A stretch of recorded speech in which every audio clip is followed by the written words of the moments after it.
Hey guys, Tesla Exposed here.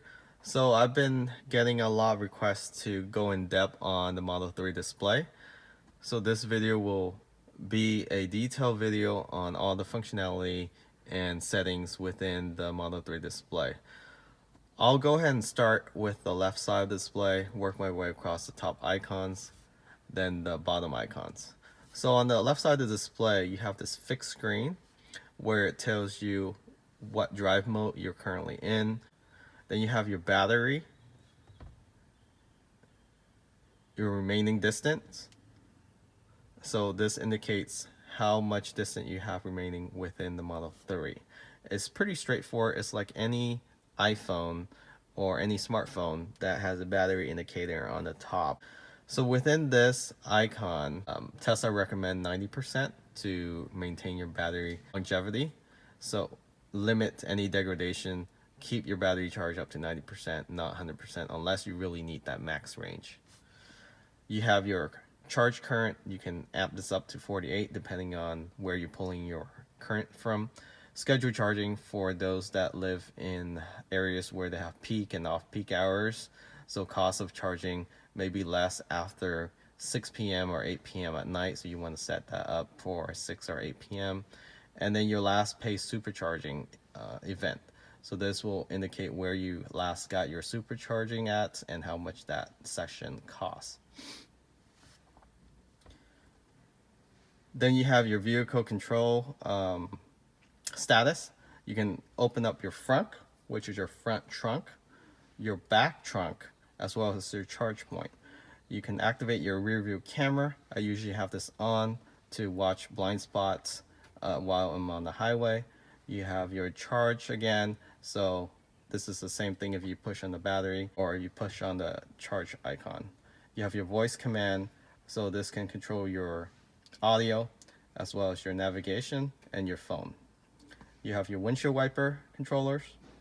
You have your tire pressure, so this will indicate each tire individually, and it will go on after you drive it for a few miles. And you have your odometer, trip A, trip B, when have you driven the car last, and what range you have, as well as your odometer. Your speed will be up here. I didn't find any issue using my peripheral to see how fast I was going, so no problem with that. Okay. So let's go ahead and go through the top icon here. So you have your door locks. You have your garage opener. I don't know if you can see that. Your Bluetooth, if it's connected or not. Your car LTE, this is connected to AT&T for your GPS as well as any firmware update. I know that Tesla is rolling out a new firmware where you can activate your Wi-Fi and connect to your Wi-Fi for firmware update.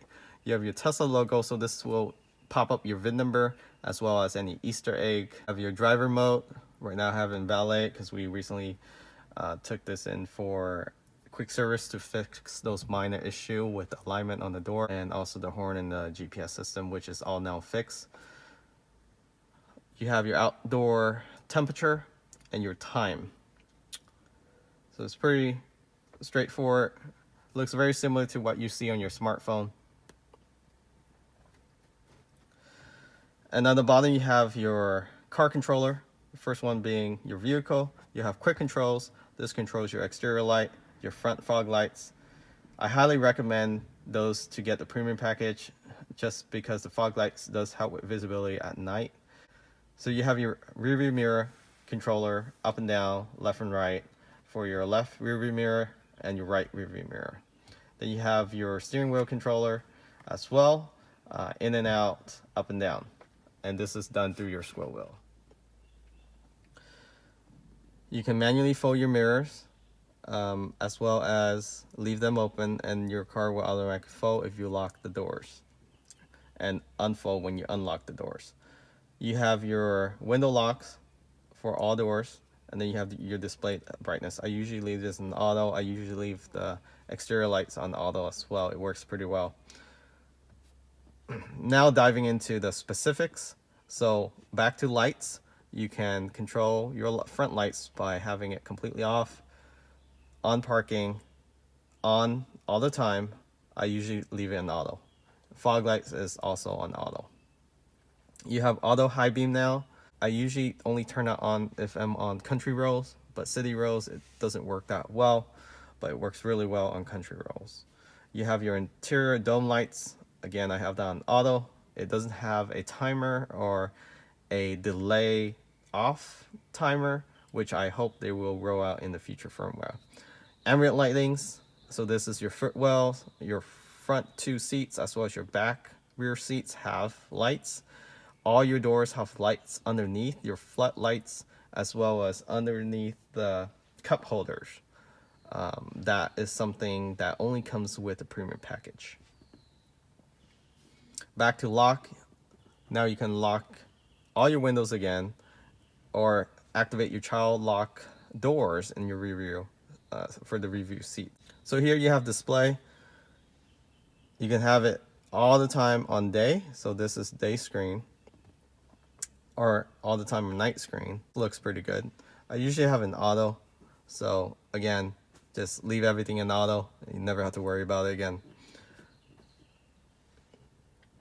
Driving. So you have chill and standard mode. Chill mode, basically a mode where it reduces aggressive acceleration. And then standard is pretty aggressive. So if you're used to gasoline vehicle, I recommend putting in chill mode until you get used to electric vehicle, then you can switch it to standard. Steering, so you have comfort, standard, sport. Comfort is pretty standard in most vehicle. And then standard feels more like sport in most vehicle, and sport is pretty heavy. So if you're on a windy road, I would try out sport, but standard is good enough for myself. You have regenerative braking. It's pretty aggressive in the Model 3, especially since it's lighter than the Model S and the X. I don't know if they put the same regenerative force within the Model 3. I usually have it in standard because I like to get the power back as much as I can. Then you have your traction control and your creep mode. Creep mode is when you let go of the brake pedal, it slowly accelerates to 5 miles per hour, similar to that of a gasoline vehicle. Then you have autopilot, auto steer, as well as auto lane change. Notice auto steer is on beta, so use it at your own risk. Then you have safety, parking brakes, as well as power off. You can manually power off the car and put it to sleep. Service, you have your windshield wiper mode. So when you activate this, your windshield wiper goes up halfway and you can change the inserts. Not many talk about the headlights, but in headlights you can actually manually, in many cars, move it up and down, but in the Model 3 is automatic by just a swipe of your squirrel wheel, which I think is pretty cool. Then you have your towing, and then your owner's manual. Owner's manual is all electronic, and you have your glove box compartment to open down here. Okay, next you have audio. For audio, broadcast, you can search for your favorite song, artist, etc. You can connect to the radio, FM only, stream, for example, Spotify, or any other music app that's available in this car. You have TuneIn, as well as Bluetooth. So Bluetooth you can connect to Pandora, for example. And to connect to your phone, I already have the phone connected here, so you can sync your recent contacts, etc. Very straightforward. You have seat warmers for the front driver seats, seat warmers for the passenger, and the best part is seat warmers for the rear passengers. But you can also control the front seats. In your climate control, you can control how the air flows through your face or your body, or you can just have it directly to your face, up and down, right and left. There's no vents that you can physically move for the front seats, but there are for the back seats. Very typical controllers for your air conditioning. You can actually turn off the vents in the back for the back seats, which I think is pretty cool. And then you can control your temperature for drivers and passenger side. You have your defroster for the front and the back, and your audio volume control here for your navigation, your voice command, and your sound system.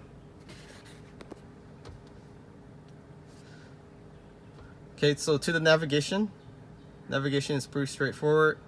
It uses Google Maps. You can turn on your traffic condition, which I currently have it now. You can find where all the superchargers are. As you see, in the United States alone, there's lots of supercharger available on major routes. You can also turn on Earth View.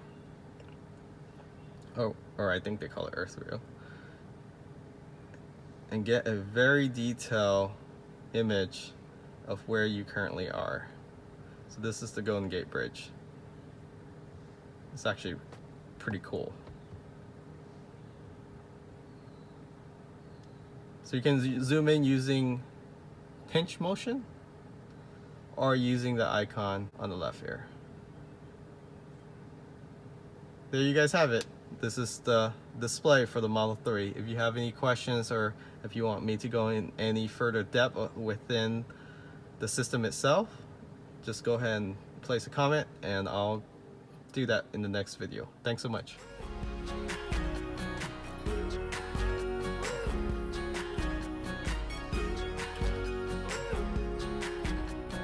Look at the beautiful stars. I wanna drive a faster car.